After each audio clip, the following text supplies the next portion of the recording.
Here in South Florida, we live in an area where the minority is the majority. Although it's important to shed light on our community, it's also important to shed light on the students that make our school shine.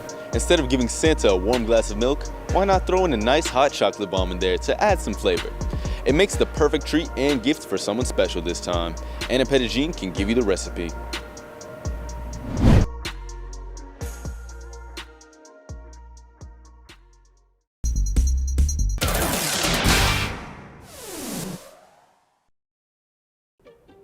Imagine you're talking with your friends about that crazy basketball game you went to last night. You're all raving about that one half-court shot that ended the whole game. Paige Buchers really is something else. I bet you thought I was talking about male sports, didn't you? But why did you think that? Look at this guy back here, for example. How much do you want to bet that he's talking about men's sports? According to the article Gender in Televised Sports News and Highlight Shows, men receive a whopping 96.3% of the airtime, while women's sports only receive 1.6%, and gender-neutral topics only receive about 2.1%. This is a precipitous decline in the coverage of women's sports since 2004, when 6.3% of the airtime was devoted to women's sports.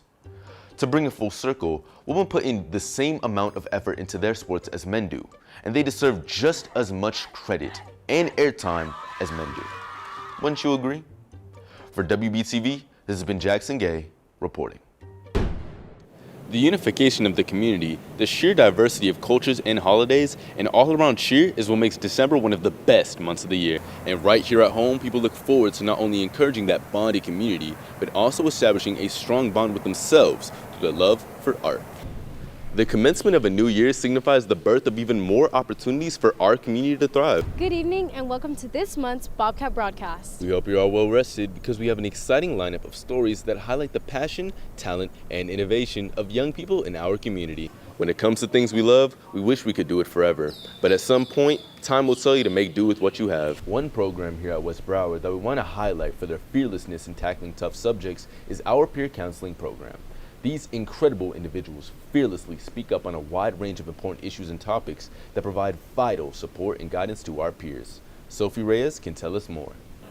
Emma Luna is a shining example of how expressing yourself through the arts, like photography, can enrich not only yourself, but the people around you.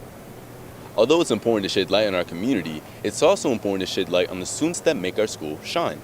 This month, we want to highlight a junior in our TV production program who felt his creative flow was restricted.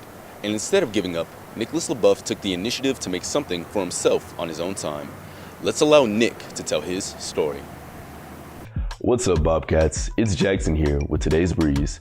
To start off, Drama, Chorus, and Art Club will be celebrating their Haunted Cafe on October 13th at 6:30 p.m.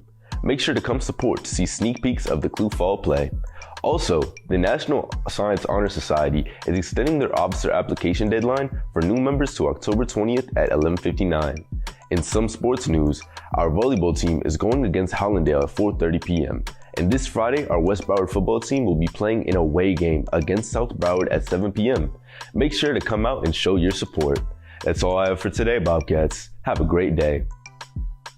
Camila Gomez's love for music is more than a passion, but a thing etched into her very character, as she uses it to become who she truly wants to be. Let's allow Camila to tell her story. Here in South Florida, we live in an area where the minority is the majority.